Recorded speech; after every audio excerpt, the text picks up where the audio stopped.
Шыңғыс Айтматов Ақ кеме, 3 бөлім. Ақ кеме ұзай берді. Енді дүрбіден оның мұржалары да еміс-еміс көрінеді. Ұзамай көзден жоғалады-ау. Енді бала әкесінің кемесіне барған хикаяның соңын бір түйінге келтіру керек. Бәрі жақсы-ақ, бірақ аяғын немен бітірерін білмей отыр. Ол қалай балыққа айналғанын, есік алдындағы өзеннен қалай жүзіп барғанын, кемемен қалай кездескенін, әкесін қалай көргенін барлығын тамашақ келтірді. Бірақ оқиғаның одан арғы жағы жуыспай-ақ тұр. Өйткені, мысал үшін, анау жар жағалау көрінді. Кеме пристанға беттеді. Матростар жағаға шығуға жинала бастады. Олардың бәрі үйіне кетеді. Әкесі де үйіне кету керек. Әйелі мен 2 баласы пристанда күтіп жүр. Енді қайтпек. Әкесімен бірге бару керек пе? Ол баланы ертіп кете ала ма? Ертіп апарған күнде әйелі «Мынауың кім? Қайдан келген өзі? Бізге керегі не?» десе не демек? Жоқ, оған еруге болмайды екен. Ақ кеме тым ұзап, енді көзге елес болып көрініп, соңғы қарашыққа айналды. Күн суға батып бара жатқандай, дүрбіден қызыл ала алаулаған жалын көл бетін жапқандай, көз шыдатар емес. Кеме жоғалды, ғайып болды. Міне, ақ кеме туралы ертегі де бітті. Енді үйге бару керек. Бала қасында жатқан портфелін алып дүрбісін қолтығына қысты. Тау басынан төмен қарай ойқастай жүгіре жөнелді. Үйге жақындаған сайын көңілі қобалжи берді. Бұзау жалмап тастаған көйлекке жауап беру сәті тұр. Бұдан бәрібір құтыла алмайды.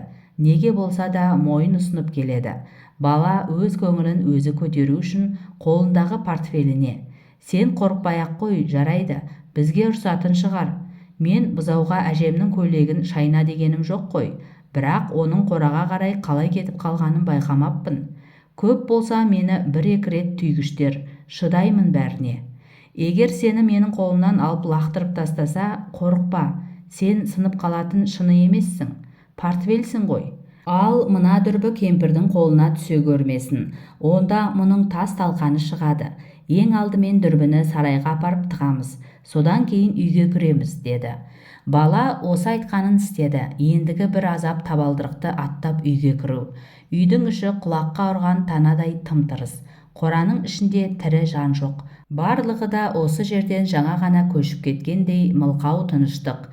Бақса, Бекей апайды байы тағы сабаған екен. Бұ жолы да момын атасы хайуан мінез күйеу баласынан қызын арашалап, шалғайына жабысып, аяғына жығылып, жалынып жалпайып, әбден шаршаған. Сорлы шал іштен шыққан қызының қан-жоса масқара қалпына тағы куә болыпты. Әке деген сорлыға өз баласының өзгеден естіп жатқан лағынеті мен жеген таяғын көру оңай ма? Қураған қаншық қысыр есек не керек? Оразқұлдың аузынан ақ ит шығып, қара ит кіріп жатады. Жан таласып есеңгіреген сорлы әйел. Қай пейілімнен бұл құдайға күнәһар болдым екен? Жұрттың әйелі қойдай қоздап жатады. Мен сорлыға ермек етер бір шик өкпе аядың ба? Бүйткен тірлігің жер жұтсын. Бездім өмірден, өлтір, жауыз, арманың сонымен бітсін, деп бүкіл әлемге қарғыс айтып, зар қаққанда шал кірерге жер таппайды. Момын шал әлі ентігін баса алмай көзі жұмулы, жүзінде қан сөл жоқ. Тізесіндегі қолдары діріл қағып, ауыр мұң шер шегіп отыр екен. Момын немересіне бір қарады да тіл қатпастан қайтадан көзін жұмды. Кемпір үйде жоқ. Ол Бекей менен Оразқұлды татуластыруға сынған ыдыс-аяқтарды жинастырып, көмек беруге кетіпті. Бұл кемпірдің мінезі қызық. Оразқұл әйелін сабап жатқанда ара түсу былай тұрсын, атасын да жібермейді. Төбелес әбден біткеннен кейін ақыл айтып жұбатуға барады. Мұнысына да шүкірлік. Балаға бәрінен де мына шал аянышты. Осындай күндері шал өзі өлім аузынан қалғандай болады. Ешкімге қарауға беті жоқ адамдай бүкіл әлемнен қол үзіп меңіреу, мелшиген қалпында бұрышта отырғаны мынау. Мұндайда не ойлап отырғанын, жаны неге өртеніп, жүрегі неге күйіп отырғанын тірі жанға айтқан емес. Бұл сәттері момын өзінің қартайған зауал шағын, еркек кіндіктіден жалғыз ұлы майданда қаза тапқанын есіне алады. Ол баланы өзінен басқа тірі жан білмейді. Ескеріп жатқан ешкім жоқ.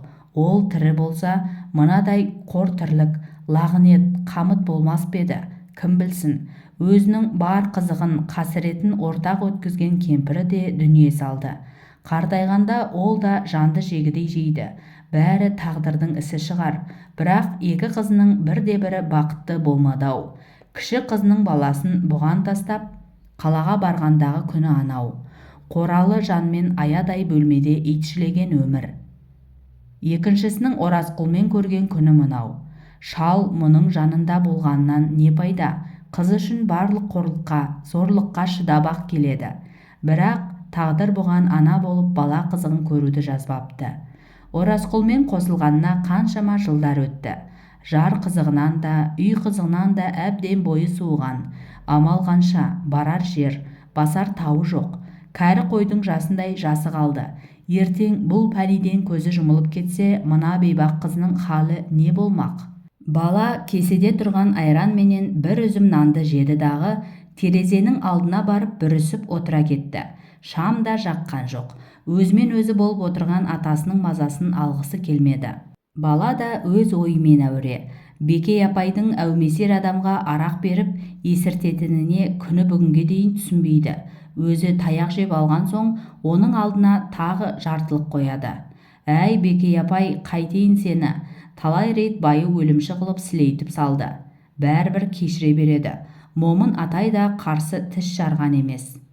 Осыны неге сонша масайрататына түсінбеймін. Мұндай адамға кешірім жасаудың өзі күнә емес пе?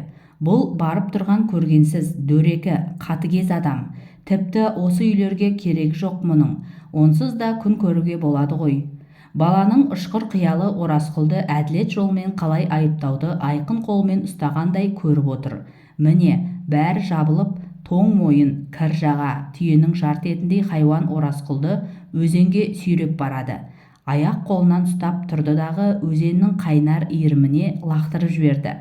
Енді Бекей апай мен момын атасынан кешірім сұрап, жалынып жалбарынады. Өйткені ол балық болып жүзіп кете алмайды ғой. Осы бір ойлар баланың бойын сергітіп тастады. Ол тіпті жүзу білмейтін Оразқұлдың тал қармап тасқа жабысып, ар жағында ағып бара жатқан ши барқыт қалпағымен ісі болмай жанталасқанын бәрін көз алдында көріп тұрғандай мәз болып қалды. Бірақ амал қанша, баланың осы бір әділ арманын ескеріп, іске асырып жатқан үлкендер жоқ. Қайта қолпаштаумен келеді. Оразқұл үйге әрдайым ішіп келеді. Оны байқамаған болып бәрі қарсы алады. Аттан түсіріп, қолтықтап, марапаттайды. Әйелі самаурын ала жүгіреді. Осыны сағынып күтіп отырғандай бәрі құрақ ұшады. Ол одан сайын шіренеді. Әуелі мұңайған болып отырады да шамалдан кейін жылайды. Япырау, дүние не боп кеткен? Бұлай қарағанда адам санатына қосылмайтын, тіпті амандасуға тұрмайтын не бір ынжық, есуастардың баласы қаншама. Кейбіреулерінде 5, ал енді 10 баласы барды да көріп жүр. Оразқұл болса соның қайсысынан кемеді? Соншама не жазыпты? Олардан қызметі кем бе? Құдайға шүкір, осы орманның ең мықтысы өзі. Немене, ол үйсіз-күйсіз жүрген жалаңаяқ беді. Ең ар жағы үйсіз-күйсіз цигандарға дейін балаларын шұбыртып жүреді. Оразқұл көзге ілінбес көптің бірі емес қой. Бәрі бар, кімнен кем? Мал десе мал жетеді, астында ат, қолында қамшы. Жұрттың бәрі құлшынып, қол қусырып, құрметтеп қарсы алады. Өзімен құрбылас өскен адамдар балаларын үйлендіріп, той жасап жатады. Ал бұл ше, баласыз, ұрпақсыз кім болғаны мұның сонда? Бекей де жылап, еңіреп жүріп жаны қалмай байының бабын табуға кіріседі. Жасырып қойған жартылықты шығарады. Күйікке шыдамай өзі де ішіп жібереді. Басталды, кетті. Аздан соң Оразқұл жындана жөнеледі. Бақытсыздығының бас күнәһары бар ашуын өзінің әйелінен алады. Көнбеске күн қайда? Ең арғысы атасы да бұған мойынсұнып алған. Оразқұлға қарсы келіп аяқ қолын байлайтын тірі жан жоқ. Азанда ол есін жияды. Таяқтан көгала қойдай болған әйелі шай қойып қойған. Сұлыға тойған ат ерттеулі. Бұл жағын жайғастырып жүрген атасы. Шайға қанып алғаннан кейін Оразқұл атқа қонады. Тағы да бастық. Осы Сантастағы қалың орманның жалғыз құдайы өзі. Дәл осындай жексұрын зұлым адамды аяқ қолын байлап, өзенге лақтырып жіберу бірде-бір жанның ойына кіріп те шықпайды. Алда қашан көз байланған, аула іші де түн көрпесін жамылған. Балаға тұңғыш портфель алынған күннің сиқы осылай өтіп бара жатты. Жатардың алдында бала портфелін қоярға жер таппады. Болмаған соң өзінің қасына бас жағына қойды. Әрине, ол мұндай портфельдің талайын ертең мектепке келетін балалардың бірсыпырасының қолынан көретінін білген де жоқ. Бұған бәрібір қиналмайды. Өйткені мұның портфелі бәрінен тәуір екендігіне зәредей күмәні болмады. Ол өзінің сәби өмірін тағы бір ауыр тосқауыл күтіп тұрғанын, сол күні бүкіл жарық дүниеде жападан жалғыз қалғанда қасында тек осы портфель ғана болатынын қайдан білсін. Соның бәріне өзінің ең жақсы көретін мүйізді бұғы ана жайлы ертегінің себеп болатыны үш ұйықтаса ойында жоқ. Осы кеште бұғы ана туралы ғажайып ертегіні тағы бір тыңдағысы келіп еді. Бұл ертегіні айтуды Момын атаның өзі де жақсы көретін. Анда-санда күрсініп, кейде көзіне жас алып, енді бірде үнсіз ойға шомып отырып, бәрін өзі көргендей, қолмен қойғандай баяндайтын. Бұл жолы бала атасының мазасын алғысы келмеді. Дәл қазір оның ертегі түгілі одан зорға мұршасы жоқ. Кейін өзіміз айтқызамыз, деді бала портфеліне. Қазір мен айтайын, сен тыңда, мен оны жаттап алғанмын. Мүйізді бұғы ана осы күнге дейін көз алдымда. Тек сен ғана еститіндей сыбырлап жаймен айтайын. Құлағыңды сал да жат. Мен ертегі айтқанда бәрін кинодан көріп отырғандай баяндаймын. Атам бәрі де ақиқат оқиға дейді. Ол былай болған. Бұл баяғыда болған хикая. Сол бір ерте заманда да жер бетінде шөптен ағаш көп екен. Шөлден көл көп екен. Суы мұздай үлкен өзен жағасын қырғыздың бір тайпа елі жайлапты. Ол өзеннің атын Енесай дейді екен. Ол өзі бұдан алыста, Сібір дейтін жерде ағатын көрінеді. Осы жерден атты адамның өзі 3 жыл 3 айда зорға жетеді. Қазір ол өзенді Енесей деп атайды. Алғашқы аты Енесай болған. Міне, Енесай осындай ересен үлкен өзен бопты. Жағасын әр алуан ел жайлапты. Өзара өмір бойы жауласумен көрген күндері күн емес екен. Айнала жау, бірінен соң бірі шауып қырғыздарға маза бермепті. Бұлар да қарап жатпапты. Кейде көрші тайпаларға шауып, үйлерін өртеп, адамын өлтіріп, батырын байлап, малын айдап кетіп тұрыпты. Адамға адамның аяушылығы жоқ. Әлі жеткені қырып жойып кете беретін заман болыпты. Әрі беріден соң егін егетін, мал бағатын, аң аулайтын ешкім қалмайды. Қылышын жалаңдатып, найзасын шошаңдатып, бәрі жаугершіліктің ізіне түсіп алған. Өлтір, тала, қыр жойдан басқа мақсат жоқ. Жанға жан, қанға қан, кекке кек, көздері қанталап бір-бірімен әбден өшігіп алған. Күн сайын қан қаза көре берген. Ат бауырынан қан кешетін күндер болады. Елдің есін жиғызып сабасына түсіретін ақылгөй табылмайды. Кім-кім жауын қапыда басып, тігерге тұяқ қалдырмай талап, қан бөктіре қырып сойса сол ақылды. Сол ғана атақ абыройға, байлық барлыққа ие болған. Сөйтіп жүргенде бір күндері орманда бір таңғажайып құс пайда болады. Ол Құдайдың құтты күні көз байланып таң атқанша кәдімгі адамша зар қағып, бұтақтан бұтаққа секіріп, үлкен апат келе жатыр, кесапат кесел келе жатыр деп орманды басына көтеріп шығады. Көп ұзамай сол құстың айтқаны аумай төкпей келеді де қояды. Ол күні Енесайдағы қырғыздар өзінің ақылгөй ақсақалын жерлеп жатқанды. Ұзақ жылдар қолбасшы болған, талай жорықты бастаған, талай шайқаста жауын жермен жексен еткен күлше батыр еді ол. Қисапсыз қанды қырғындардан аман қалған ақылгөй батыр о дүниеге аттанды. Қалың қырғыз қара жамылып қайғырады. 2 күн зар шегіп, 3-ші күні батырды жерлеуге дес қойған. Ескі әдет ғұрып бойынша ақылгөй ақсақалдың денесін Енесайдың жағасындағы биік жартасқа апарып, барлығы көтеріп тұрады екен. Өйткені өлген адамның жаны анасы Енесаймен сөйтіп қоштасу керек.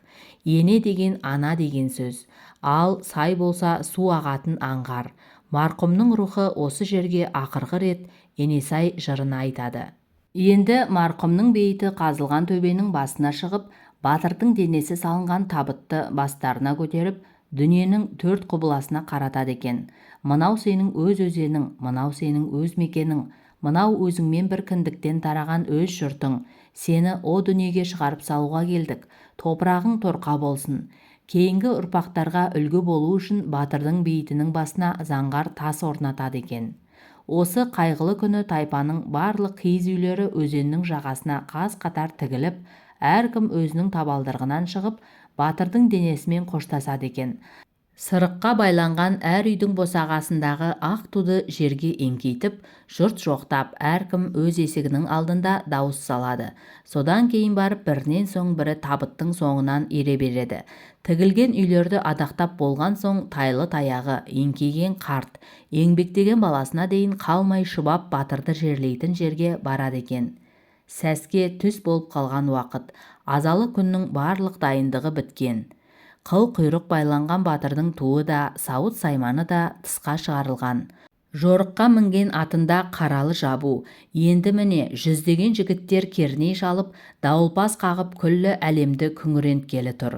Қазір орман біткен теңселіп, құс атаулы көкті қаптай, кеудесінде жаны бар хайуанаттар сан қилы үн салып, өсімдік біткен жерге жабысып, тау жаңғыра теңселіп, өзен күрсіне шайқалады. Оған қосыла дауыс салатын әйелдер шаштарын жайып, күлше батырды жоқтайды. Батырдың денесін иығына салып апаратын алып денелі жігіттер бір тізелеп дайын отыр. Барлық салт дәстүр жасалып жатыр. Міне, енді батырдың денесін шығарады. Орман етегінде асқа шалатын 9 бие, 9 өгіз, 90 қой матаулы тұр. Дәл осы сәтте көз көріп, құлақ естімеген сұмдық басталды да кетті. Енесайдың бойындағы елдер бір-бірімен қанша жауласқанмен, көсемін жерлейтін күні көршілеріне шаппайтын. Ал енді мына жауыздар қарлы қырғыздардың төңірегіне таң атпай ұрланып келеді де, енді жұрт батырдың денесін алып шыға берген кезде жан-жақтан лап қойып бас салады. Жігіттердің бірде-бірі қару алып атқа мінуге үлгере алмай қалады. Адам баласы көрмеген қан соқта басталады. Әйел демей, еркек демей бәрін қырып салады. Жаулардың мақсаты да өздеріне дамыл бермейтін тентек қырғыз тайпасынан тұқым қалдырмай құрту еді. Бұл қанды апатқа куә болып кек қуар тірі жан қалу былай тұрсын. Құмда ізі, жұртта белгісі қалмайтындай тып-типыл етті. Адам баласының дүниеге келуі, өніп өсуі ұзақ сапар. Ал оны өлтіру оп-оңай. Көзді ашып жұмғанша бір тайпа ел қанға бөгіп қырылып қалды. Қылыштан, найзадан қашқандар адуын Енесайдың тұңғиық иірімінде жоқ болып кете барды. Өзен бойындағы жағалай тігілген қырғыз үйлері жалын құшағына енді. Қашып құтылған тірі жан жоқ. Бәрі о дүниеге аттанды. Үй мекеннің орнында жел суырған күл қалды. Өлгендердің денесін Енесайға ағызып жіберді. Дегеніне жеткен жаулар болса, енді мына жер біздікі, мына орман біздікі, мына малдар біздікі деп жар салып мәз болып жатты. Сонымен қаншама малды ызғытып айдап бара жатқан жаулар жаңа ғана орманнан келген бір ұл, бір қызды аңғармайды. Баланың аты бала емес пе? Бір қыз. Бір ұл таң атпай ата-енесінен ұрланып, орманның ішіне жидек теруге кетіп қалған екен. Ойнап жүріп тым ұзап кетіпті. Ауылдағы азан-қазан у-шуды естіген соң бұлар үйлеріне қарай жүгіреді. Келсе жау шауып кеткен. Бәрі өртенген. Әке де жоқ, шеше де жоқ. Апа қарындастардан да із-түз қалмапты. Сонымен екі бала туыстарынан да, руластарынан да айырылып қала беріпті. Балалар зар еңіреп өртенген жұрттардың бірінен соң біріне барып, тірі жан таппай енді не қыларын білмейді. Әп сәттің ішінде тұлдыр жетім қалды. Бүкіл жарық дүниеде екеуінен басқа тірі жан жоқ. Бұл елдің адамын қырып жойып, енді үйірілген жылқы, қоралаған қойларын айдап бара жатқан жаулардың шаңы көзге шалынды. Шаңды көрген екі бала солардың ізінше жан ұшыра жүгіре жөнелді. Қан шеңгел жаудың соңынан ойбайын салып зар еңіреп келеді. Балалардың өстетін әдеті ғой. Жаудан тығылып, басын сақтап қалудың орнына ажалдың аузына өздері бара жатыр. Бар үміті әйтеуір жапанда жалғыз қалмау. Мынау қарғыс атқан қанды жұрттан қашып құтылу. Әбден үрейі ұшқан қыз бен бала қол ұстасып, тоқтаңдар, ала кетіңдер деп зар қаға жүгіреді. Мол олжаны түре көшіріп бара жатқан қым-қуыт қалың дүбірде бұлардың шырқыраған үнін кім естуші еді? Қанша жүгірсе де бала мен қыз бұларға жете алмады. Әбден титықтап, өкпелері өшіп, екеуі де құлай-құлай кетті. Ең арғысы бас көтеріп, жан-жақтарына қарауға да қорқады. Сондай қорқынышты сұмдық дүние. Бірін-бірі құшақтап, өксіп, жылап жатып, бір заманда ұйықтап қалғандарын да сезбеді. Жетім жеті түлейді деп бекер айтпаған болар. Түннен әйтеуір екеуі де аман қалыпты. Орманның жын шайтаны да, жыртқыш аңдары да бұларға жуымапты. Ояна келсе таң атып қалыпты. Күн шыққан, құстар сайрап жатыр. Балалар орындарынан тұрып тағы да кешегілердің ізімен келе жатты. Жол бойындағы жидек, мәуемен қоректенеді. Жүре-жүре үшінші күн дегенде бұлар бір таудың басына келіп тоқтайды.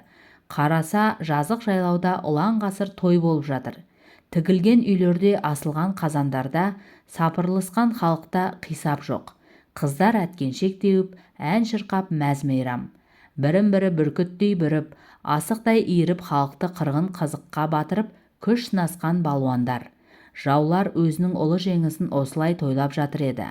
Бала мен қыз олардың жанына баруға жүрексінді. Дегенмен анау қайнап жатқан қазанның ішіндегі піскен еттің иісі мұрындарын жарып, қарны ашқан сәбилердің сілекейін шұбыртады. Балалар шыдай алмады. Солай қарай беттеді. Тойдың иелері бұларды көргенде таңданып, «Сендер кімсіңдер, қайдан жүрсіңдер?» дейді. «Қарнымыз ашты, тамақ берсеңдер», деді бала мен қыз. Бұлардың кім екенін сөйлеген сөздерінен бірден тани кетті. Бәрі шулап қоя берді. «Мынау деген кешегі қырғынға ұшыратқан қырғыздардан қалған тұқым ғой. Қазір көзін жою керек», деп бірі айтса, екіншісі ханға апару керек деп кергіді. Бұлар осылай жағаласып жатқанда бір иман жүзді әйел балалардың қолына бір-бір үзім жылқы етін ұстатып та үлгереді. Өздерін ханға келе жатқандарымен ісі жоқ. Қолдарындағы етпен әуре. Енді міне, бұларды өзгеден еңсесі биік, босағасында күнмен шағылысқан ай балталары бар сақшылар тұрған қызыл үйдің алдына алып келді. Осы ауылдың барлығына бұл қырғыз руының балалары қайдан шықты деген суық хабар ауызба ауыз тарап жатты. Бұл не деген сұмдық? Жұрттың бәрі күресті де, ойын күлкіні де, той жабдығын да қойып, хан ордасының төңірегіне жиналды. Хан бұл кезде шаңқан ақ киіздің үстінде өзінің әскер басшыларымен отыр еді. Бал араласқан қымызды анда-санда бір жұтып қойып, өзін мадақтап, әруағын көтерген жыр тыңдап отырған. Бұлардың неге келгенін білгеннен кейін хан қаһарына мініп, «Менің осы бір көңілді күйімді бұзуға қайсыңның жүрегің дауады? Қырғыз атаулыдан тірі жан қалдырмай көзін жойған жоқ па едік? Ал мен сендерге Енесайды мәңгі бақи жаулап алып берген жоқпын ба? Немене, бәрің бірдей аңтарылып қалдыңдар, су жүрек немелер. Алдарыңдағының кім екенін көрмей тұрсыңдар ма? Әй, ақикөз, ақсақ кемпір, қайдасың?» деді хан айқайлап. Ақсақ кемпір де бұл сәтте есік алдына келіп қалған екен. «Сен, кемпір, мыналарды аулақ апар да көзін жой. Сонымен қырғыз атаулының мәңгі бақи аты өшсін. Бар енді, кемпір, арманым осы, орында». Ақсақ кемпір басын иді де бала мен қыздың қолынан жетектеп үнсіз-түнсіз кете барды. Бұлар орман ішімен қаншама жүреді. Содан кейін Енесайдың жағасындағы құзар жар тастың басына шықты. Осы жерде ақсақ кемпір балалардың екеуін де құлама жардың басына қатар тұрғызды да суға итеріп жіберудің алдында былай деді: «Уа құдіретті Енесай, егер сенің тоңғиыңа тау құлатса, бармақтай тас болып кете береді. Саған 100 жасаған алып қарағай тастаса, оны сен жанқақұрлы көрмейсің. Енді міне адуын ағыс, айдаһар иірім мешкей, тоңғиығыңа адамзаттың бүлдіршініндей 2 перзентін ертіп келіп тұрмын. Бұл екеуіне кең байтақ жер үстінде оймақтай орын табылмай тұр. Өзің білесің, оны саған несін айтайын, Енесай? Егер аспандағы жұлдыздар адамға айналса, олар зеңгір көкке симас еді. Егер судағы балық адамға айналса, шалқыған мұхит, шалқар теңіздерден орын таппай өзара қырылысар еді. Олардың саған несін айтайын? Бәрін менен жақсы білесің, Енесай. Мына 2 сәбиді құшағыңа тапсырдым. Бұлар мынау опасыз қатыгез дүниемен, өзгеден қиянат көрмеген, өздері ешкімге қиянат жасамаған, айла сұмдықтан бейхабар. Жандар таза, арлары адал ақ періште кездерінде ақ қоштассын. Басқа пенде көрген қасіретті бұлар көрмесін. Басқа пенде жасаған күнәға бұлар батпасын. Өзің ал, өз бауырыңа тарт, киелі енесай. Бала мен қыз зар еңіреп тұр. Кемпірдің сөзінде бұлардың несі бар? Жар басынан төмен қарауға адамның жүрегі ұшады. Анау төмендегі көбігін көкке атып қайнап жатқан ағынға көзің түссе зәреңді алады. Айналайын қарғаларым, бір-біріңді құшақтап қоштасыңдар, деді ақсақ кемпір. Сөйтіп өзі жеңін түріп балаларды жартан итеруге ыңғайлана берді. Содан кейін, бірақ обалдарың маған емес, тағдырдың жазуы солай шығар. Мен қайбір жетіскеннен сендерді ажалға айдағалы тұр дейсіңдер. Замананы осынша тар қылған хақ тәңірге обалдарың. Амалым жоқ, мүмкін сендер үшін бұл да сауап шығар. Осы сөзді айтуы ақ мұң екен. Жап-жақын жерден бір дауыс шықты. Сабыр ет шамалы, кемеңгер әйел. Бейкүнә сәбилерді құрдымға құлата көрме. Ақсақ кемпір жалт қарады. Өз көзіне өзі сенбейді. Қарсы алдында маралдың анасы бұғы тұр екен. Тостағандай көзімен телміре қарайды. Көзінде бір мұң, қайғы бар сияқты. Бұғы аппақ, тұңғыш лақтаған тұмса екені айқын. Бауырының қоңыр түктері жаңа туған ботаның жүніндей үлпілдеп тұр. Шаңырақтай мүйізі қандай тамаша. Күз ағашының бұтақтарындай сидам сұлу айқыш-ұйқыш. Желіні балалы әйелдің емшегіндей тырсиып, теуіп тұр. Сен кімсің? Адамның тілімен сөйлеп тұрған қандай хайуанатсың, деді ақсақ кемпір. Мен анамын, бұғы анамын, деді ол. Мен бұлай сөйлемесем, бәрібір сен менің не қалайтынымды түсінбес едің, айтқаныма құлақ аспас едің. Ендеше не қолқаң бар, айта ғой, бұғы ана. Мейірімді ақылгөй әйел, мына балаларды босат.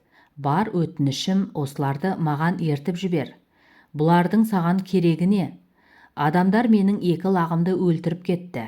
Енді мен бауырымды жылытар бала іздеп жүрмін. Осыларды асырамақшымысың? Сөйтемін, ана емеспін бе? Қайырым ет маған, ақылды әйел.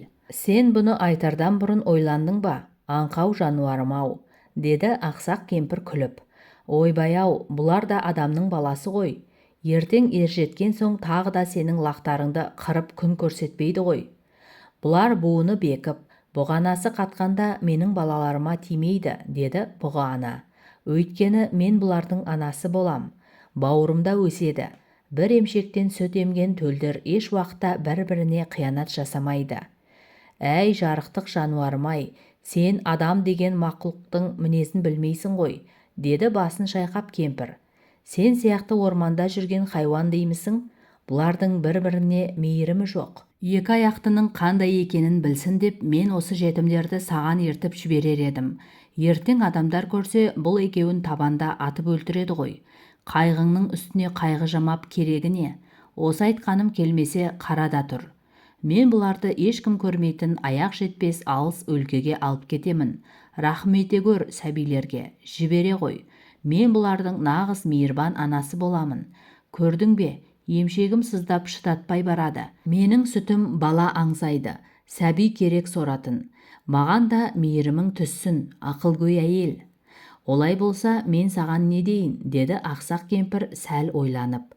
Ал да жөнел, алды-артыңа қарама, жетімдерді көз көрмес, құлақ естімес қиянға алып кет.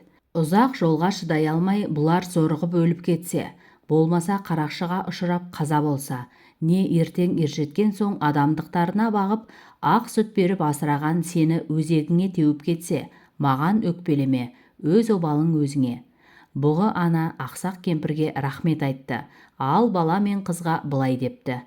Енді мен сендерге анамын, сендер менің балаларымсың.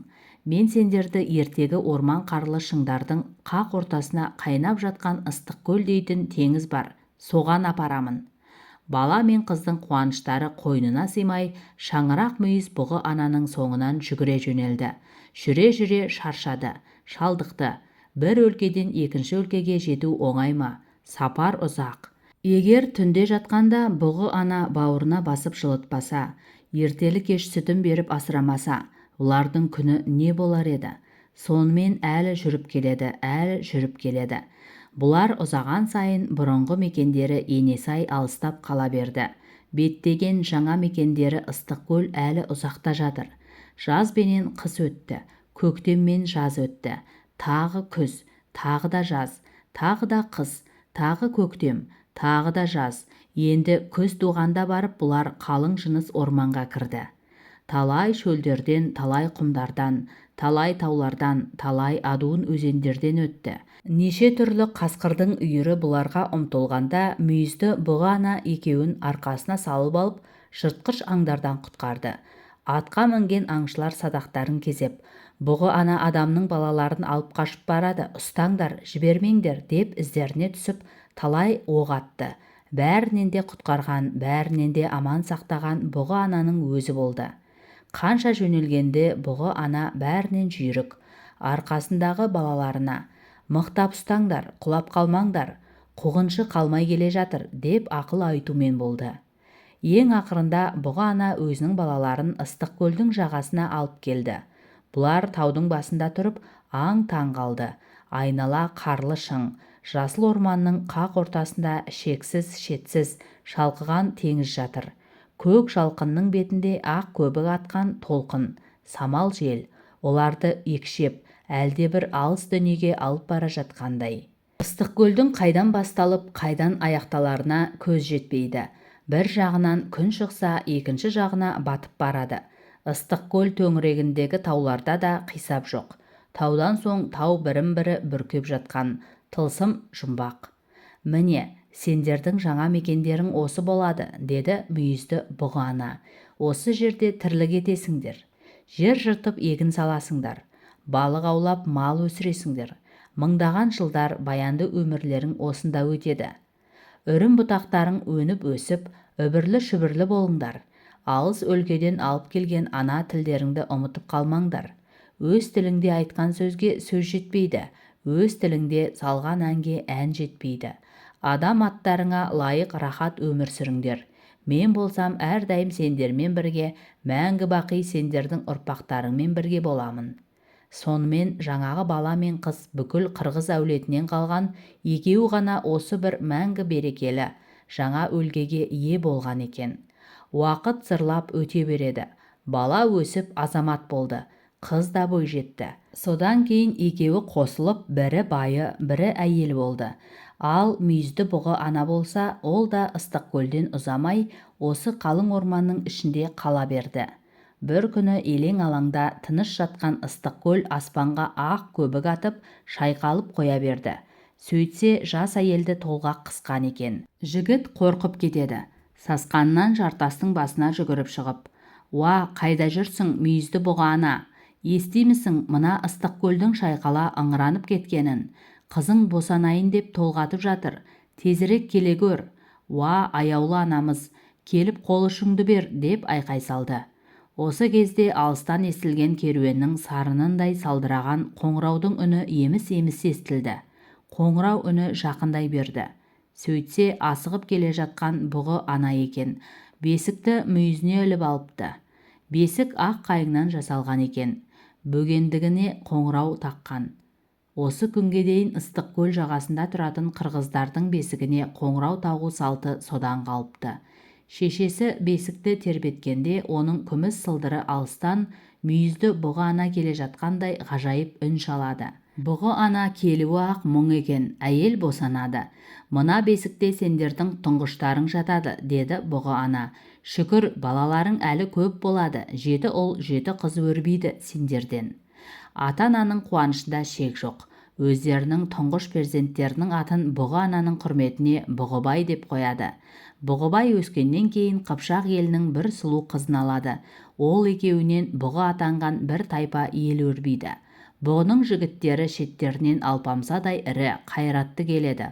Олар ана бұғыны әулие тұтып әруағына сыйынады. Бұғылықтар ең ар жағы киіз үйінің маңдайшасына да маралдың мүйізін өрнектеп салады.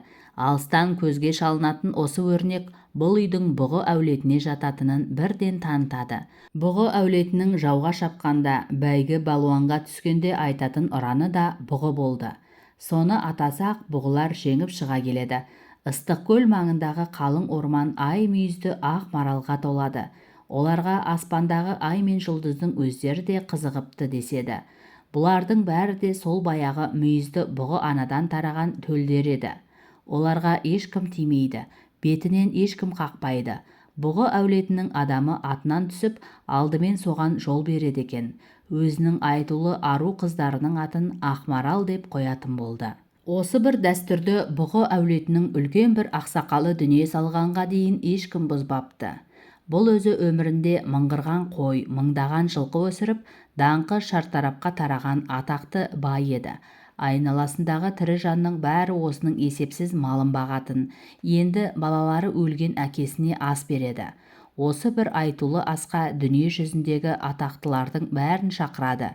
Ыстықкөлдің жағасына 1100 үй тігіпті. Сойылған мал, саба-саба ішілген қымызда есеп болмайды.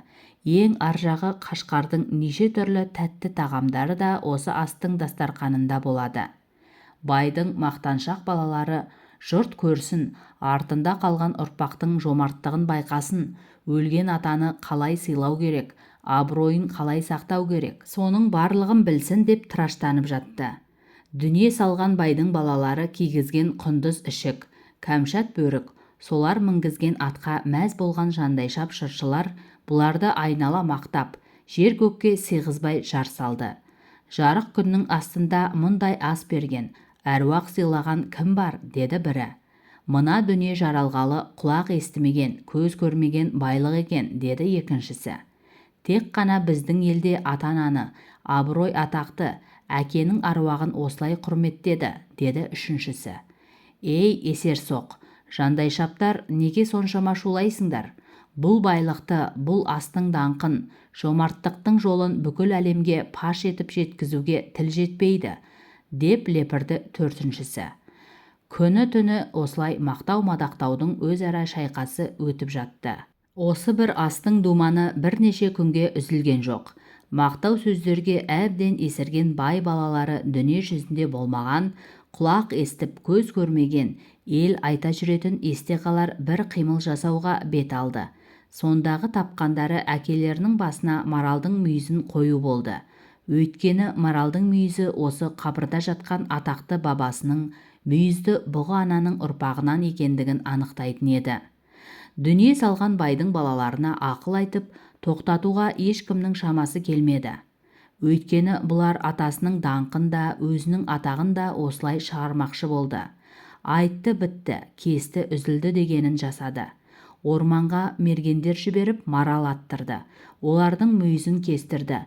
Мүйіз болғанда қандай, дауылпаздың қарлы шыңдарға серпілген қанатындай шаңырақ мүйіздер. Байдың есерсоқ балалары мәз. Әр мүйізде 18 тармақ бар. Демек, марал 18-де деген сөз. Сонымен бейіттің басына ұсталарға пәрмен етіп, маралдың мүйізі қойылды. Жөн жоба білетін ақсақалдар, маралды өлтірді деген не сұмдық? Бұғы ананың ұрпағына қол көтеруге кімнің дәті барды, деп реніш білдірді. Байдың балалары оларға: атсақ өз жеріміздің маралын аттық, осы аймақтағы бауырымен жылжыған, аяғымен жүргенді былай қойғанда қанаттыдан шыбыннан бастап 4 аяқты түйеге дейін өзіміздің меншігімізде. Олай болса не істесек те еркіміз бар, сандалмай тайып тұрыңдар, десті. Есірген шабармандар әлгі ақсақалдарды аттарына теріс мінгізіп, дүре соғып, қалың қауымға масқара қылып айдап шықты. Бар бәле содан басталды. Сол-ақ екен, мүйізді бұғы ананың кейінгі ұрпағына ауыр нәубет түсті. Осы кезден бастап жұрт күн сайын орман кезіп, Ақмарал аулауға шықты. Бұғы әулетінен тараған әрбір адам өзінің ата-анасының басына марал мүйізінен белгі қоятынды шығарды. Мұның өзі әруаққа деген үлкен сый-құрметтің дәстүріне айналды. Ата-анасының бейітіне маралдың мүйізін қоймаған туыс адам қатарына алынбады. Бұдан бұлай маралдың мүйізімен сауда жасайтындар да шығып, оны бағалы мүлік есебінде жинайтындар да пайда болды. Тек қана маралдың мүйізін сатуды кәсіп еткен сол бұғы әулетінің өзінен талай сұмпайлар шықты. Ақшаға сатып байығандары да аз емес. Ыстықкөл ормандарын еркін жайлаған маралдардың басына қара күн осылай туды. Енді марал жарықтықтар адамның аяғы жетпес жабайы шың жартастардың арасына кетті. Әбден құнығып алған құтырған жұрт қойсын ба, оның да есебін тапты. Неше түрлі төбеттерді, жүйрік тазыларды соңына салып тасада тұрған мергендердің алдына қайырып әкеліп, баудай түсіріп жатты. Бұрынғы ма, марал дегенді үйір-үйірмен қыратын болды. Кейін кім неше тармақты мүйізге ие болды, кімнен кім асып түсті деген бәсеке де пайда бола бастады. Марал атаулыдан тігерге тұяқ қалмады, тау жетімсіреді. Бұрынғы қалың өңір, қатпар таулар қаңырап бос қалды. Орманның ішінде де жайылымда да көзге шалынбайды. Кезінде мүйізін арқасына салып алып, зыр қаққан маралдардың көлеңкесі де қалмады. Тастан тасқа секіріп, шатқал тоғайлардың ішінде асыр салған ақ маралдардан енді белгі жоқ. Сөйтіп жүргенде бұл өңірді өмірі тірі марал көрмегендер жайлады. Олар марал жайлы тек қана ертегіден біліп, марал мүйізін тек қабір басында ғана көретін болды. Сонымен бұғы ананың өз тағдыры не болды дейсің ғой. Ол адам баласына соншалықты қабағат ренжиді. Өзінің ұрпағы атқан оқтан, қуған тазыдан күн көре алмай құри бастаған соң, бұғы ана аз ғана төлін ертіп, шыңның құзар басына шығып, Ыстықкөлмен ақырғы рет қоштасты да, көз көрмес, құлақ естімес алыс өлкеге ауып кетіпті. Міне, байқадың ба, мына жердің бетінде қандай сұмдықтар болған деседі. Ертегінің ұзын ырғағы осы. Сен мейлің, сенбе мейлің, ерік өзіңде. Бұғы ана кетерінде мұндай қайырымсыз жандар жайлаған өлкеге енді қайтып оралмаспын депті. Тау алқабына күз түскен. Жаздың думанды күндерінен кейін жұрт күздің бұйығы тірлігіне бейімделе бастаған. Айдаған малдың шаңы басылып, жайлаудағы елдің лаулаған оттары да сөнген. Қыстауға беттеген малмен бірге ел кеткен. Меңіреу тау жым-жырт. Анда-санда тау басында жеке қалқыған бүркіттің самарқау үні шалынады. Жаз бойы шулап аққан өзеннің де сарыны баяулапты. Арнасы азайып, суы саяздап, екі жағаға қайыр пайда бола бастаған. Өсімдіктер де бой көтермей, тамыры тартылған. Бұтақтардағы жапырақтар жаз бойы тұрып шаршағандай сыңай танытып, кей жерде түсе бастаған. Ең биік деген шыңдардың басына түн сайын қар жауып, азанда күміспен көптегендей көрінеді. Кеше ғана қара бурыл тартып жатқан жоталардың үстіне түнде қар түскенде, ертеңгілік қарасаңыз орман түлкісінің жотасындай жалтырай күміс қылаулар шашады. Жаяу жел де шаршап сай-салаға сіңіп кеткен. Бірақ әлі де болса күн шуақты, құрғақшылық. Өзеннің арғы бетіндегі қорықтың қарсы алаңындағы орман күздің реңіне ерте енген. Өзеннің жағалауынан бастап, сонау қалың қара орман етегіне дейінгі селдір ағаштар түтінсіз өртенгендей қара бурыл тартқан. Биікке беттей жанталаса, тырмыса өскен тал мен қайыңдардың кей жері жасыл сары, кей жері алқызыл бояуларға енген. Олар сонау қарлы шыңның қапталында түнерген қарағаймен шырша патшалығының шалғайына жармасып жатыр. Сонау ну орман іші мешіттегідей әрдайым мұнтаздай таза. Тек қана көкке таласа өскен шымыр шырша, қолға атқан шайырдың шынайы иісі, етекте төгіліп жатқан қоңыр тікенектерден басқа дәнеңе жоқ. Онда кәрі қарағайлардың басынан сипағандай үнсіз жел ғана аралайды. Бірақ бүгін таң атпай жау тигендей ұзақ қарғалар шуласып орманды басына көтеріп жүр. Қарғаның қалың тобының үздіксіз жан даусынан орман үсті азан-қазан. Ағаш шапқан балтаның дыбысынан шошына көтерілген қарғалар тал түсте өздерін біреу тонап жатқандай зар қаға, кесіп алған нән қарағайды таудан төмен түсіріп келе жатқан екі адамның ізінен қалар емес. Бөрененің бір басын атқа жегіп алған. Оразқұл атты жетектеп алда келеді. Шат бұтаға шалғаймен сүрініп қабына жер айдаған өгіздей ентігіп зорға келеді. Бөрененің арғы басында жанталасқан момын. Мынадай биіктен ағаш түсіру оңай емес. Демі жетпей титықтап келеді. Қолындағы қайың сойылмен бөренені әрі-бері ырғап итереді. Ол айдаудағы мал емес, кейде түпірге тіреліп, кейде тасқа тіреліп, машақатқа салады. Әсіресе ылдиға домалай жөнелгенде Құдай сақтасын, қағып кетсе шаруаң бітті. Ана дүниеден бір-ақ шығасың. Мұндайда бөренені демеп келе жатқан адамға қауіпті. Оразқұл болса алда, бөрене домалай бастағаннан-ақ аттың шылбырын тастап тайып шыға келеді. Ал шал болса барлық қауіп-қатердің астында. Оразқұл аттың басына қайта оралғанша өлімін артып тырмысып ұстап тұрғаны. Мұны көрген сайын Оразқұл ұялғаннан жерге кіріп кете жаздайды. Өйтіп ұялғаны да құрысын. Өзіңнің масқара болғаныңды бүркеу үшін біреуге жала жап демей ме, соның кері. Немене, сен мені ажалымнан бұрын өлтіргің келіп жүрме, деді айқайлап атасына. Оразқұлдың бұл сөзін естіп, ақсақалды кісіге жекірем екен деп, оған кінә артатын айналада тірі жан жоқ. Шырағым, өзім де жетісіп келе жатқан жоқпын, несіне айғайлайсың, әдейі істейді дейсің бе, деп міңгірлеген болды шал. Шалдың бұл сөзі Оразқұлдың одан сайын арқасын қоздырды. Солай мекен, деді ол екіленіп. Сені қағып кетсе, онда не тұр? Асарыңды асадың, жасарыңды жасадың, сол да жетпей ме? Ал мен өліп кетсем, сенің анау бедеу қызыңды кім алады? Сайтанның сапалағындай болып отырған ол қаншық кімге керек?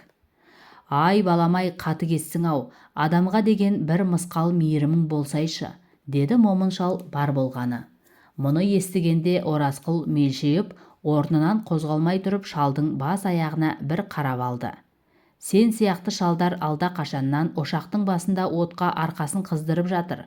Одан басқа қолдарынан келер түгі жоқ.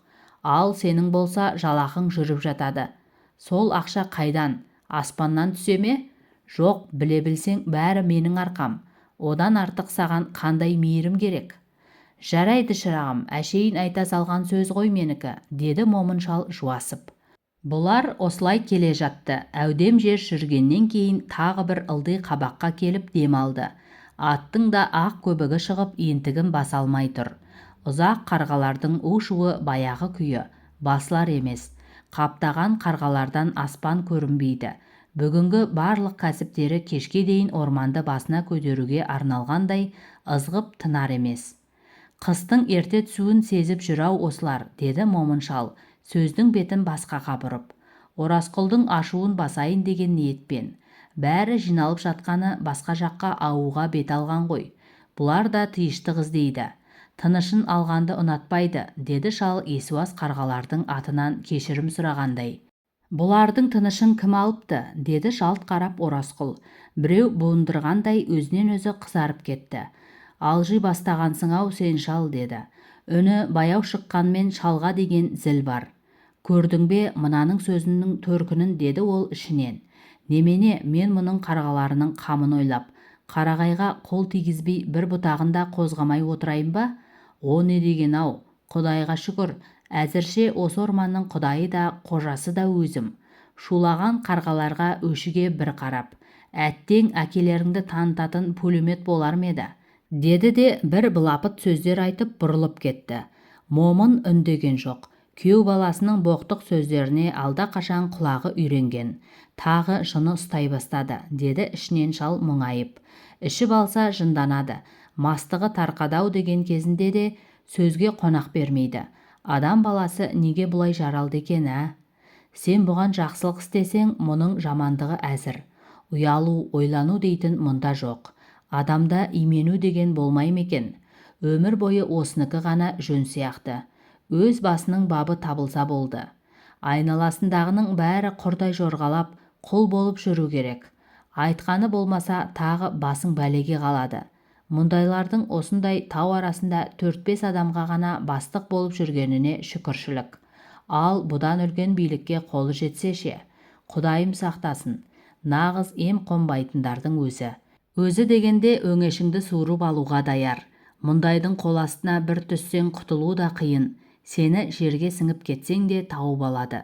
Өзінің керегін, дегенін істеу үшін сенің жаныңды жаппарға тапсыруға даяр. Сонда да өзі жөн болып қала береді. Жоқ, мұндайларға дауа жоқ. Жетер, біраз тұрдың, кеттік, деді бұйыра шалдың ойын бөліп Оразқұл. Бұлар тағы жылжыды. Бүгін таң атқалы Оразқұлдың көңіл күйі онша емес. Ертеңгілік балта араны алып, Арғы бетке жинала бергенде момын шал баласын мектепке апарамын деп асығып жатты. Бұл шалдай алжыған қақпас дүниеде жоқ. Құдайдың құтты күні таң атпай баланы мектепке апарып, кешкілік алып қайтам деп шаба жөнеледі. Осы бір айдалада қалған жетімекті әлпештеуден қолы тимейді. Мектепке кешігіп барса дүние қараңғалам екен, ал мынаны төмен түсіріп, қашан көзін жойғанша қаншама машақаты бар екенімен ісі болмағаны ғой сонда. Мен дейді, көзді ашып жұмғанша апарып тастаймын да келем. Бала оқудан кешігіп қалса, мұғалім әйелден ұят қой. Ұялатын адамда тапқан екен. Мұндай ақымақ миғұла болар ма? Соншалықты бет моншағы түсетін мұғалім әйелінің түрі қандай десеңізші. 5 жыл бойы бір пальто иығынан түспеген сорлының өзі. Қай кезде болмасын сумка мен дәптерден басқа қолында дәнеңе көрмейсің. Жолдың бойында көрінген машинаға қол көтеріп, дауыс беріп тұрғаны. Әліне қарамай ауданға барғышын қайтерсің. Сонда сұрайтыны мектепке көмір керек, терезеге әйнек керек, қағаз керек, қалам керек, шүберек керек, шоқпыт керек деп көрінгенге тіленіп жүргені. Дені сау мұғалім осындай мектепке келе ме? Өзінің аты қызық. Бұл мектепті ергежейлі мектеп дейді. Тауып қойған атын. Әрине, ергежейлі мектептің мұғалімінен оқыған адам не оңады? Нағыз мұғалім қалада. Мектеп дегенің шетінен шыныдан салынған. Сыртынан қарағанда көзің тояды. Мұғалімдері бәрі де галстук тағып жүреді. Қаланың аты қала ғой шіркін. Көшеде машина ішінде шіреніп бара жатқан бастықтарды көресің. Машина дегеніңнің неше түрі. Күнмен шағылысқан мойылдай қара машиналар көшеде жүзіп келе жатқанда бар әлемді ұмытып қарап қана тұрғың келеді. Қандай ғажап. Ал қаланың адамдары түк көрмегенсіп әлгі машиналарға мән бермейді. Жан-жаққа қарауға мұрша жоқ. Әр қайсысы өз шаруасымен асығыс кетіп бара жатады. Шіркін, өмір десең өмір бәрі қалада ғой. Есебін тауып тайып беріп сол жаққа бір тұяқ ілермеді. Ол жерде адамды қызметіңе қарай сыйлауды да біледі. Дәрежең бар ма, бітті, сені сыйлауға міндетті. Мәртебең биік болған сайын соған сай сый құрмет. Қанша дегенмен мәдениетті адамдар ғой. Бір жерге қонаққа барсаң да, әлде біреуден сыйлық алсаң да, оған сен мына сияқты бөрене тасып, немесе қалай өтеймін деп машақатқа түспейсің. Олардың алқымы да кең, алары да мол. Ал мұнда 150 сом. Мықтағанда 100 сом аласың да және өзің кесіп, өзің дайындап, арам тер боласың. Мұны алып кеткесін тыныш жүрсе екен-ау бұлар. Оразқұл пара алды, Оразқұл ағаш сатты деп үстіңнен бұрқыратып жазатындары да және бар. Ай қараңғылық-ай. Қанша дегенмен шаһарлы жерге не жетсін? Егер кішкентай ғана мүмкіншілігім болса, тауын да, тасын да, орманын да, олжасын да, барлығын тастап қарғыс атқан қатынды да, мынау алжыған шалды да, қызғыштай қорғап жүрген жетімек немересін де, бірде-бірін көрместей алды-артыма қарамай тартар едім. Ех дүние-ай, сонда сұлыға байлаған тұлпардай түлеп, ұршығымнан айналып шыға келер едім. Жұрттың барлығын есігімнің алдына тізіп қойып, Оразқұл Балжанович, сіздің кабинетіңізге кіруге бола ма деуге мәжбүр етер едім. Сонда барып шаһардың өзім қалаған біреуіне үйленбеймін бе? Ондайға үйленбей несі бар? Мәселен, әлгі қолына микрофон ұстап жүріп, әрі билеп, әрі ән салатын құралай көз артисткалардың біреуіне қолым жетсе. Олар қызметі мықты адамдарға тие береді дейді ғой. Көзді сүзілдіріп, галстукты үзілдіріп, қолтықтап кетіп бара жатсам. Кинодан бір-ақ шығамыз. Жырта қарыс, біз өкше тық-тық еткенде құлағыңа қобыздың үніндей естіледі. Хош иісті әтір мұрныңды жарады. Жанай еткендердің өзі әтір иісіне тұмсығын төсей өтеді. Сөйтіп жүргенде балалы шағалы боласың. Ұлымды соттың оқуына беріп, қызымды рояль ойнауға үйретер едім. Шаһар балаларының ақылды болатыны бесенеден белгілі болып тұрады. Үйдің ішінде тек қана орысша сөйлеседі. Олар ауылдағы шаруаның тілімен бас қатырып қайтсын. Ол өзінің балаларын «Папа, анау керек маған, мама, мынаны алып беріңізші» дегенге тәрбиелейді. Өз ішіңнен шыққан балалардан неңді аяйсың? Әттең сол кезде бұл талайды таңдандырып, өзінің кім екенін танытар еді. Басқа жұрттан мұның несі кем? Сол шақта шіреніп жүргендердің бұдан не артықшылығы бар? Бәрі де өзі сияқты пенде, тек сәтіне сай жолы болған адамдар. Бұған ондай бұйырмады. Бақыт ырзығы деген бұдан теріс айналды. Соның бәріне өзі кінәлі. Баяғыда орманшылардың курсын бітірісімен шаһарда қалып қою керек еді. Одан техникум, ар жағы институт емес пе? Асықты, әкім болғысы келді. Кішкентай қызмет дегеніңмен өзің әйтеуір бастықсың ғой. Міне, енді ақыры не болды? Тау кезіп, тоғай аралап, бөрене сүйретіп есек боп жүрсің. Ең аржағы қарғаға дейін қаныңды ішуге даяр. Бұл иттерге не жау тиді сонша қарқылдап? Шіркін, пулемет болар ма еді? Оразқұлдың бүгін ашуға басуының себебі бар. Жаз бойы жақасы жайлауда қыдырды. Мынау күз келді. Жаз өтісімен күнде қонаққа шақыратын жылқышылар мен қойшылар да ғайып болды. Әлгі өлеңдегі гүлдер солды, жаз өтті, қыстауға беттер күн жетті дегеннің кері келді. Сол күз бүгін басталды. Енді Оразқұлға жаздай көрген сый құрметі, ішкен арағы, жеген тамағы, серпіп отырғанда берген уәделерін орындайтын шақ келді. Ей, онда не тұр? Сонда сұрап отырғаның екі бөрене ме? Соны да сөз деп, дайындап қоям. Алып кетесің деген лепірме уәделердің бүгін лағнет қамытын киіп келеді. Арақ ішіп аузыңа келгенді оттап, ара-арасында бармақ басты көз қоспай сыбаға алғанына мәз болып едің. Енді соның есесіне борша-борша терге түсіп, бүкіл жарық дүниеге зәріңді төгіп, бөрене сүйреп келе жатқаның мынау. Өйтіп ішкен жегені, алған бергені құрысын. Бәрі мұрнынан шықты. Жалпы көрген өмірінің барлығы қырсық түнек. Кенет осының бәріне лағнет айтып, басым ауған жаққа тартып кетсем қайтер еді деген ой келеді. Бірақ қайда бармақ? Бұл кімге керек? Әлгі ойлағандай өмір, мәртебе еш жерден бұған табылмайды.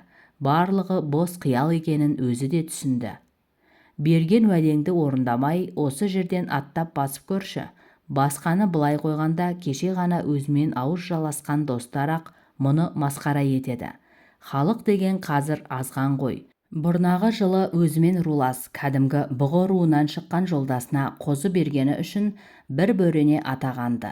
Күз түскенмен бойкүйездікке салынып, тауға шығуға ерінді.